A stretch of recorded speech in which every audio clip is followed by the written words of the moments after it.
Are your business expenses playing hide and seek? With Uber for Business, the small spends that slip through the cracks, like rides and meals, go right where you need them.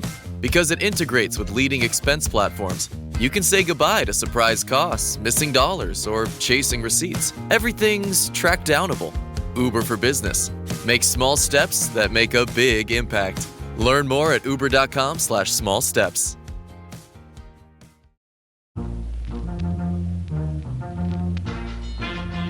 In 2023, Guyana's Vice President, Bharat Jagdeo, was asked to speak at the oil and gas industry's biggest annual conference, Cambridge Energy Research Associates Executive Conference. It's put on by S&P Global, and everyone calls it Sarah Week. At least my understanding, this is the fastest offshore oil development in history. How did it happen? Well, we support that vision.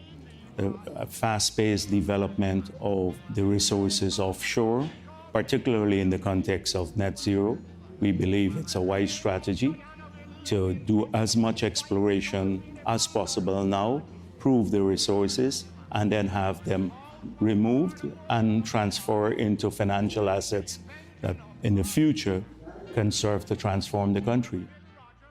Particularly in the context of net zero, let's get that oil out and sold as quickly as possible. Net zero was meant to be a goal for companies and governments to work towards, an emissions reduction target, not an incentive to fast-track oil and gas production. But Jagdeo was putting into plain words there what the fossil fuel industry's approach to net zero has been all along, despite a whole lot of slickly produced ads to the contrary. Get as much oil out of the ground and sold before it's too late. Guyana is emblematic of what we are seeing in countries around the world. It's emblematic of this broader wave of extractive colonialism that is playing out in frontier countries across the global south. Carol Muffett, president and CEO of the Center for International Environmental Law, has worked with Melinda Jenke, the attorney we heard from earlier this season. Countries that don't have a history or any significant history of oil and gas development or oil and gas dependence are being pushed into that dependence. That push tends to include swift backlash to any opposition. When people on the ground speak out against that development, when they ask difficult questions, when they ask, why is this investment happening? What are the risks? What is really in this for the people of our country? They come under profound political pressure, they come under social and economic pressure, and they are criminalized and intimidated. Sometimes the pressure is just in the form of financial incentives or rigging the system in a particular direction. It's important to recognize Guyana is a very small country, and that means that the universe of people with expertise in any given domain is also going to be comparatively small. I think that means that for an actor like Exxon, it is really surprisingly easy and probably highly cost effective to identify those people and to take them out of the equation one way or another, whether it's by offering them grants and donations, whether it's offering them jobs. That's true of journalists as well. When Kiana Wilberg first started covering the oil and gas beat for Kiter News, she had 5 colleagues working on the desk with her. Now it's just her. The others were all hired away by the government or the oil companies. Oil companies' typical incentive is that you get a car. And almost every young journalist sees that as a very good incentive to switch. And I think also there's this sort of esteem, these very sexy titles, corporate public and governance affairs liaison for ExxonMobil or CNOOC or what's not. There's an appeal to these titles. If I did not see the need for staying and serving in my capacity, I would have been gone too, because I was offered multiple times. So far in Guyana, the oil companies are sponsoring cricket, making big donations to all of the environmental organizations that might have been opposed to oil, and hiring journalists away from newsrooms. Sometimes shutting down opposition is as easy as just offering people a higher salary, a big donation, or a free car. The critics who remain have to be willing to withstand negative political and social pressure. Here's Vice President Jagdeo again. The industry had some negatives at home because of what is taking place globally. This push to net zero, we have a lot of NGOs that have descended on the country, some saying, don't leave the oil in the ground. It's flawed.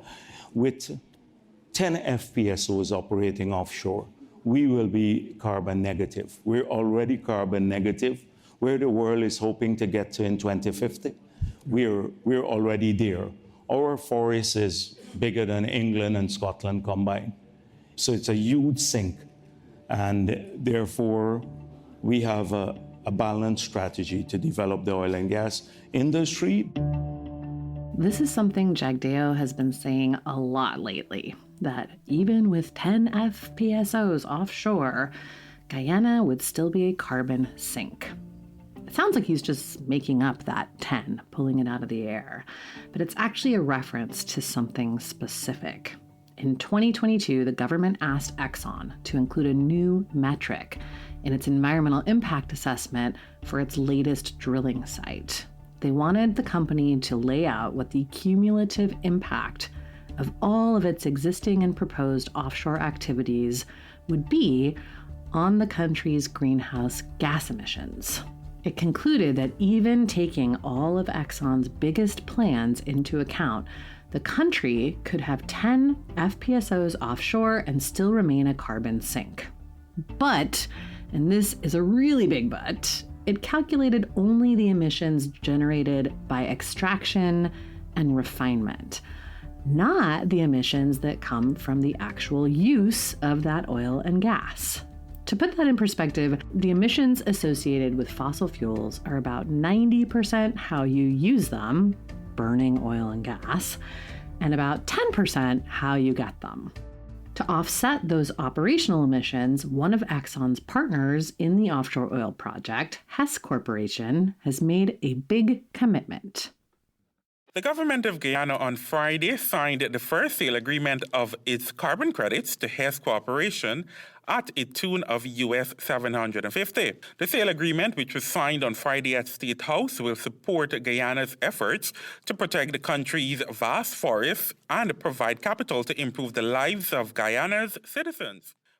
With this sale announced last December, Guyana became the first country to receive and sell carbon credits under a new UN program designed to protect forests called TREES. TREES is part of the UN's RED project, which stands for Reducing Emissions from Deforestation and Forest Degradation. It allows polluting companies and governments to pay other groups and governments to offset their carbon emissions. So remaining a carbon sink isn't just about greenwashing or promotion in Guyana. There's actual monetary value to it, too. Carbon offsets basically just open up this window for emissions to actually get worse, because you can claim to have neutralized your greenhouse gas impact without actually having done so. Ketan Joshi is a writer and energy analyst and something of an expert on carbon credits and carbon offsets. It's hard to see how Guyana's carbon credits will pencil out on the emissions front, especially because around the same time that this program was announced, the government made another big announcement. We've put on auction 14 properties offshore. You can bid on any of them, but the maximum that would be allocated would be 3 per successful bidder. Right. The reason is that we want multiple companies there in Guyana exploring.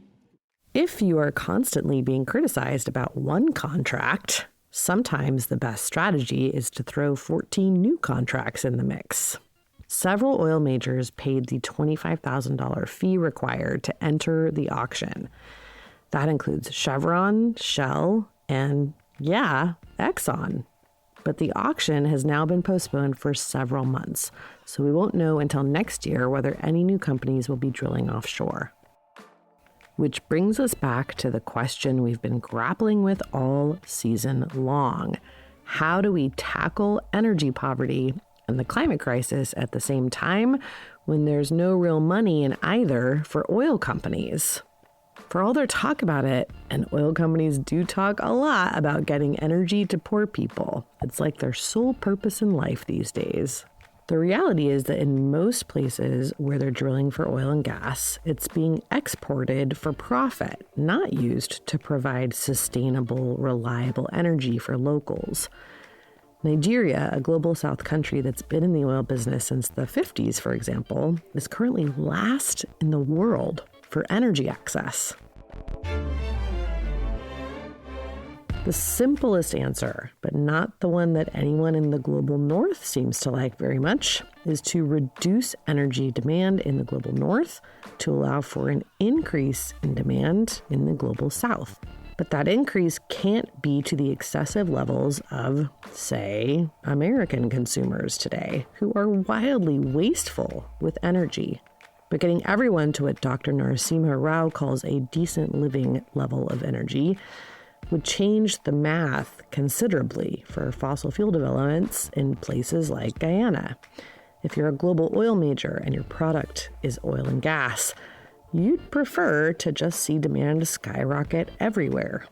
And that's where things like carbon credits and carbon offsets can be quite handy. They let people pretend they're reducing emissions, so the incentive to reduce consumption disappears entirely. But while they sound okay on paper, as does Jagdeo's creative math on how Guyana can become a top oil producer and remain a carbon sink at the same time, none of it changes how the atmosphere actually works. Reducing the impact of Guyana's oil industry on the global climate system would actually require shutting down the industry elsewhere, like Texas, for example. That's our story today. I'm Amy Westervelt, and this is the last episode of our special Drilled and Damages co-production, Light, Sweet Crude.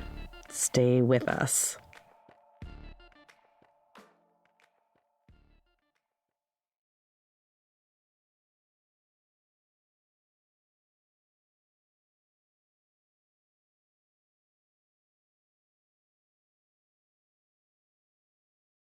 How does PwC take your company to the leading edge?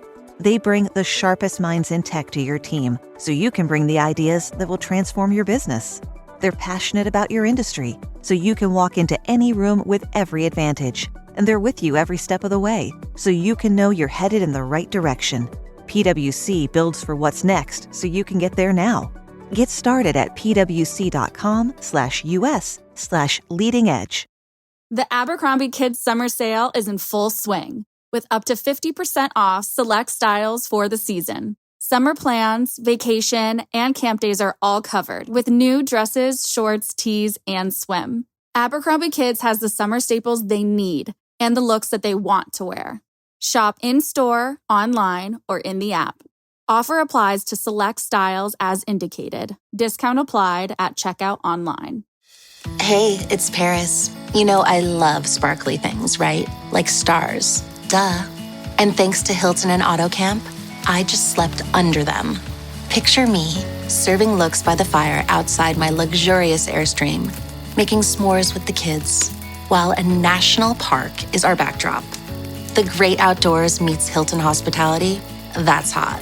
Explore all the new ways to stay at Hilton.com. Hilton for the stay.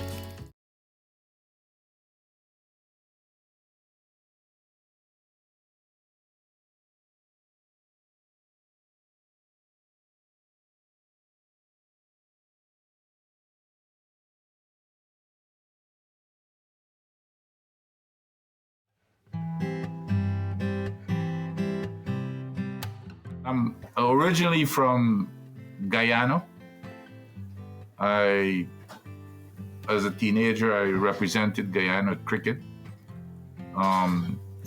I was in the first class of engineers graduating from the University of Guyana, and then I went to school in the United States and worked for Amoco at the time as a senior petroleum engineer.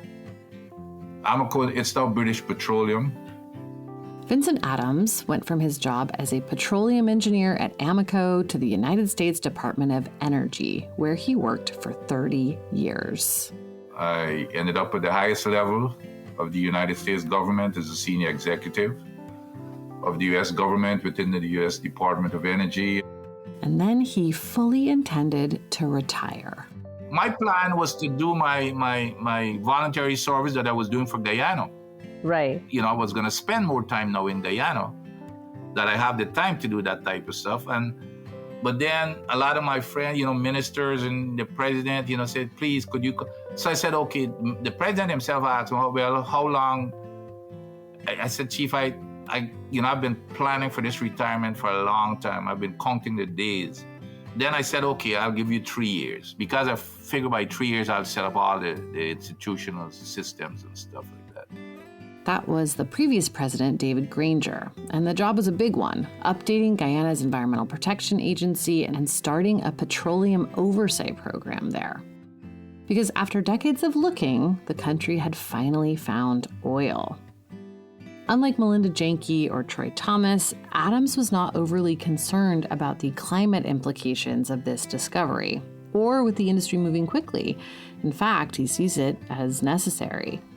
We have an opportunity to get rich, and we have an envelope, a small envelope, to produce as much as we get because the entire world is moving towards renewables.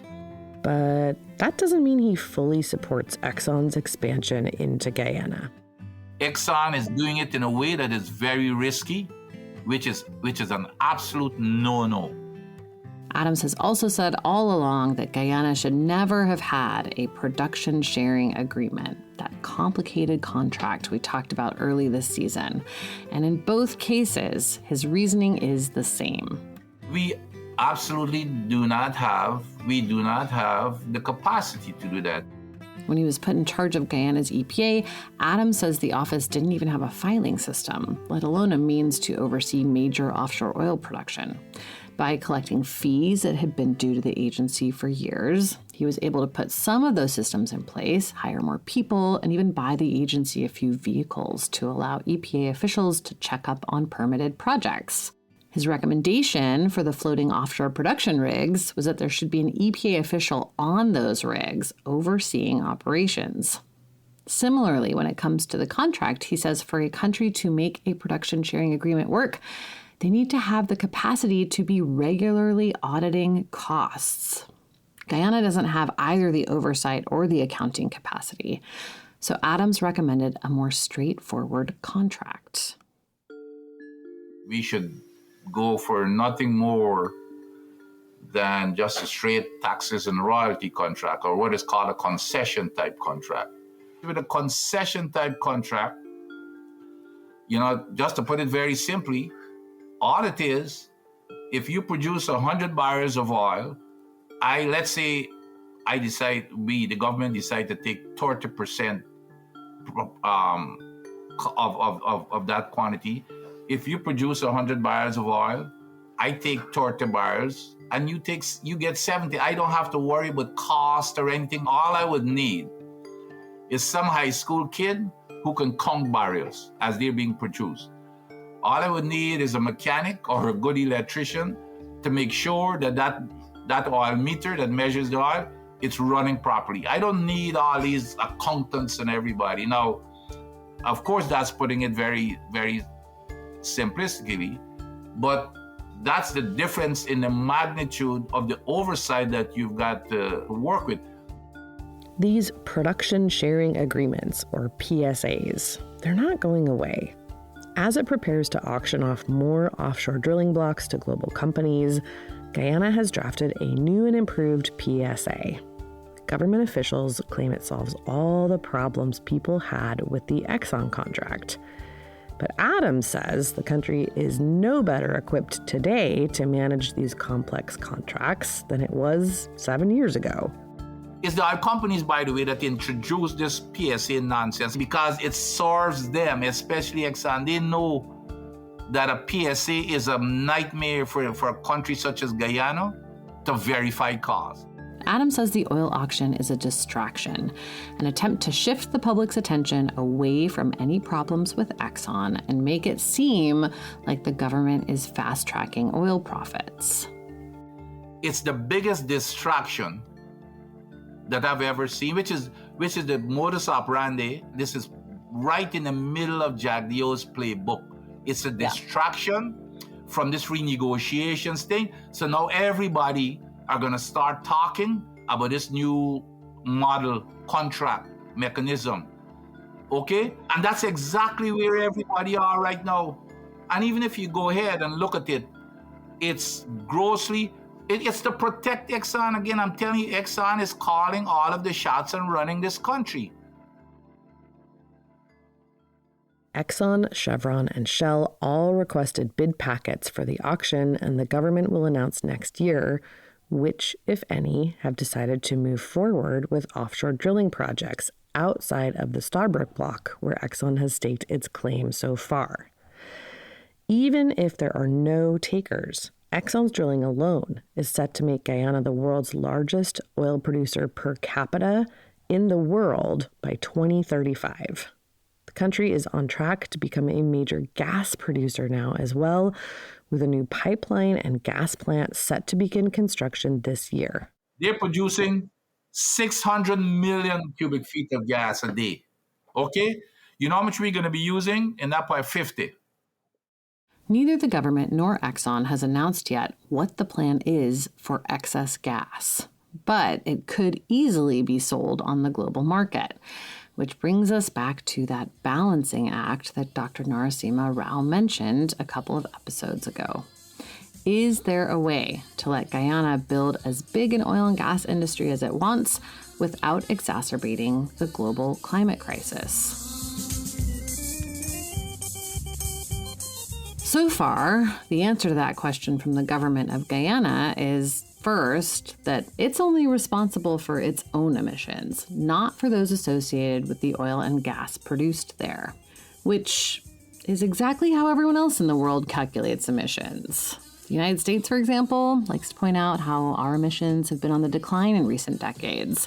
So does the UK. So does the European Union. The oil and gas produced by American, British, and European companies all over the world, that doesn't count.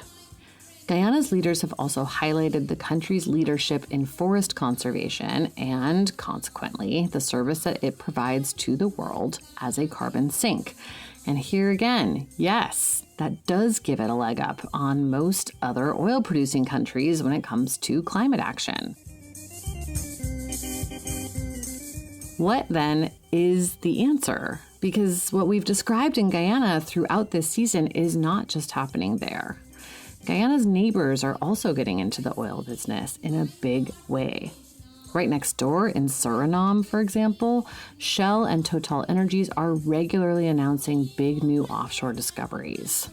Barbados, where Prime Minister Mia Mottley has become a global champion for climate action, it had its own offshore oil auction right around the same time as Guyana's. In Africa, new fossil fuel industries are springing up in Tanzania, Uganda, Mozambique, Namibia, and more. And the global north is ramping up too. The so-called climate president, Joe Biden, in the United States has approved multiple large-scale drilling projects.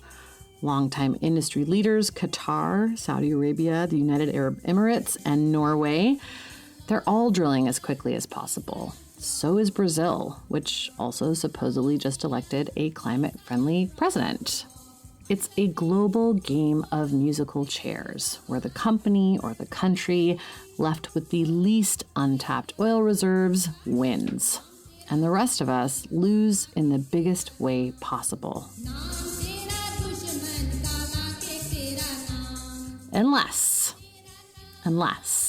the fever dream that capitalism built, this idea that more is always better, that the biggest consumers are the world's winners, gets tossed on its head. Even if we manage to do what a lot of climate advocates want and electrify everything, we must at some point grapple with the very simple fact that a lot of us on this planet consume a lot more than we need to. When I was first in Chile researching the social and environmental impacts of lithium mining there, and Chile is the world's #2 producer of lithium, and also some of the kind of contentious politics around extraction of this mineral, I started to kind of think, would it matter in terms of how much lithium was needed, how the sort of global energy transition is designed, or how the US energy transition is designed, right? Thea Riofrancos is an associate professor of political science at Providence College and a member of the Climate and Community Project. Her research focuses on the impact of extractive economies and how we might rethink them. And she's been concerned for a while about the fact that if we keep everything else the same and switch to renewables tomorrow, we're pretty likely to end up with some major environmental crises on our hands. The land use and mining impacts of electrification are often cynically weaponized by those who would prefer to see us hooked on fossil fuels forever. But there's substance to them too, which got Riofrancos thinking, are we destined to replace one environmental problem with another? Or could we do things differently? And how differently would we need to do them to really change things? Are there futures in which less lithium and less of these other transition minerals are required than some of the most alarming kind of reports and predictions I began to see from the International Energy Agency and then the World Bank and multiple other forecasting agencies, which were and remain pretty alarming in terms of how much mining they are predicting will occur or be demanded. Riofrancos recently looked at this question in great detail around transportation and whether there are decisions we could make today that would make the electrification of transportation more sustainable.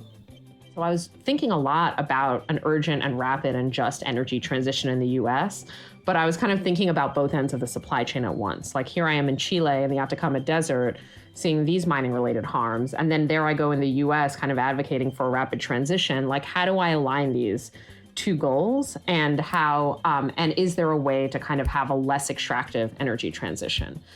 And the answer was that research didn't exist, at least not for the US transportation sector. I saw forecast after forecast that assumed basically a binary of the future, right? Either we stay with the fossil fuel status quo and the existential crisis that is causing for the planet and all of its people, or we transition to an electrified, renewably powered future, but that doesn't really change anything about how these sectors or economic activities are organized.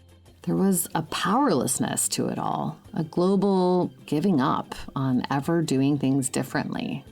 And Riofrancos thought, surely this is not all actually set in stone. It's totally understandable to me that, the vast majority of Americans use cars to get around because they live in contexts, even some urban contexts, but especially suburban and obviously especially rural contexts, where there really is no other option. And so I neither blame individuals for those choices, but nor do I see our current transportation system as a paragon of freedom, right? I mean, especially when we consider how financially burdensome cars are for poor and working class people. We're at a critical juncture in terms of specifically how that renewable energy transition is designed, who the winners and losers are, what decisions made around certain trade-offs, right, in the sort of policy and resource decisions. So I'm worried that this moment, which could, if we think about it critically, organize around it and advocate for it, maybe put us on a slightly less car-dependent path. Spoiler alert, none of it is set in stone. It's absolutely possible to shift energy demand and behavior with policies that support those shifts. But if we just take that snapshot year of 2050 and we look at lithium demand, our worst case scenario to our best case scenario is a 92% difference. So if we just take the year 2050, this future that we're looking at is zero emissions transportation sector. Our worst case scenario is we maintain current levels of car dependency, car usage. Cars have this outsized kind of share of overall transportation modes. Vehicle ownership rates remain like the same as they are now. And we also continue on this trend of bigger and bigger batteries, right? That are getting more and more out of step with like global averages. That's our worst case scenario. Things get kind of actually worse, but electrified. And our best case scenario is we bring battery sizes back to a sort of reasonable size. We expand how many folks are using buses or cycling. We densify our suburbs a bit. We have maximum levels of recycling and recovery that are technically feasible. That second future is 92% less lithium than the first future. And I know that the ambitious future is probably beyond the realm of what feels politically possible right now. And I understand that. I'm not like living in the clouds. I'm aware of that. But I think that having that option on the table, because in that most ambitious future, we totally eliminated emissions and everyone has a way to get around, right? But even in the least ambitious, most politically feasible future that Rio Francos and her colleagues imagined and modeled, some pretty simple decisions made a big difference. Another finding that I really like, just because it addresses folks who are understandably concerned that, like, there is no America without car dependent. We can't move away from being car dependent. We just have to suck it up. And I say to those people, we could stay in scenario one, which is the one where we keep levels of car usage and vehicle ownership rates and we don't densify anything and we have lots of sprawl. We can stay in scenario one and we could just bring our batteries to like the right size or not this gargantuan size. And in 2050, we could use 42% less lithium with the same amount of cars and the same amount of car usage and vehicle ownership if we just make the batteries a more normal size, like rather than the super size. It's not a smart car, those tiny European cars. I'm not even going there because I know my audience, I know my limits of what I can suggest. So no, we're talking about the Nissan Leaf or we're talking about what people drive in Berlin or whatever.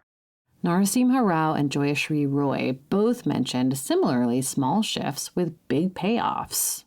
New homes in the US are significantly larger than new homes in some of the richest countries in Europe. And that's something that is not something one can regulate. In cold and warm countries, sometimes we make it so hot and so cold in the rooms that it becomes not comfortable anymore. Right. The default setting can be done in such a way so that overheating and overcooling can be reduced, and that can have a very high health implication. And we could see that without reducing employment, without reducing human well-being, actually 40 to 70% of 2050 level of projected emission can be reduced by working on the demand side.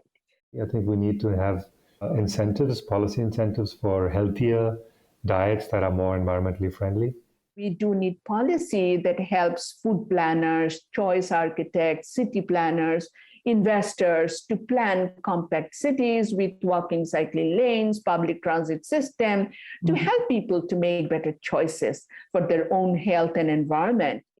Eating slightly less meat, living in more walkable cities and in slightly smaller homes, none of these are actually the massive sacrifices that they're often made out to be. In fact, these are all things that tend to cost individuals less money while also improving health and quality of life.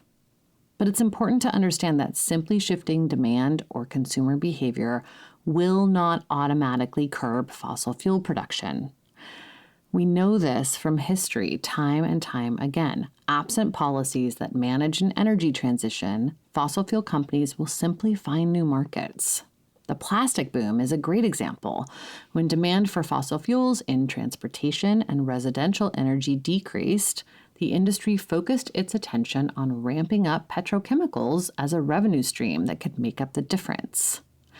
It's happening with the fossil fuel push in the global south right now, too. The headline here is that there is a path forward. There is time to do something. There is a way to address global poverty and global warming at the same time.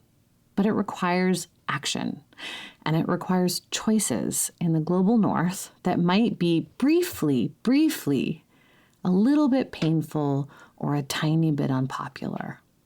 Historically, our politicians have not excelled at embracing short-term pain for long-term gain. But that doesn't mean they cannot or will not behave differently. Just that they're unlikely to unless pushed. In the meantime, Global South countries like Guyana are going to continue to fund both development and climate adaptation any way they can, even if it means selling oil to pay for seawalls. Ladies and gents, I hope you realize these are the days to economize. So listen attentively to BG Body. That is it for this episode and this season. Thank you so much for listening. I hope you enjoyed it. Don't forget to check out our discussion guide for the season, Debunking the Moral Case for Fossil Fuels. There's a link to it in the show notes. Also, don't forget to subscribe to our newsletter for weekly analysis and our list of the 5 climate must-reads each week. It never takes more than 10 minutes to read, and it will keep you up to date on climate coverage. Light Sweet Crude is a co-production of Drilled and Damages, both Critical Frequency original shows. Our senior producer and editor is Sarah Ventry. Sound design and mixing by Martin Zaltz-Ostwick, who also composed some original music for the season. Why? Because I don't make a blunder, and here I am as a Baji composer. The song BG Baji is written and recorded by Bill Rogers and licensed from the BBC Music Library. The song Nam Tera Dushman is performed by Joyce Ormilla Harris in Guyana. The song Liquidator is a cover of a Harry J. All-Stars song performed by the Young Ones of Guyana, licensed by BME Music. Our fact checker is Anna Pujol Mazzini. Our First Amendment attorney is James Wheaton. Our artwork is by Matthew Fleming. Graphic design for the discussion guide was done by E.J. Baker at Maybe Ventures. Marketing and PR were handled by Maggie Taylor and Tink Media. Huge thanks to Kiana Wilberg, our reporter in Georgetown, for her help and amazing work, and to Antonia Yuhas for her reporting and insight. Thanks also to all of the people in Guyana who opened their homes and offices to us and were so generous with their time, especially Annette Arjun, Dane Gobin, Glenn Lahl, and Melinda Janke. And thanks to Michael McChrystal, Salvador de Carez, and Jamal Thomas for helping us navigate Guyana, and to Chef Delvin Adams for showing us Georgetown's incredible markets and his charming backyard cafe. This show was made possible in part by generous grants from the Doc Society's Climate Storytelling Lab, the William Collins Kohler Foundation, the File Foundation, and you, our listeners.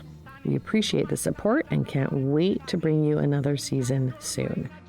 In the meantime, don't worry, we'll still be bringing you weekly episodes on all things climate accountability. Thanks again, and we'll see you soon.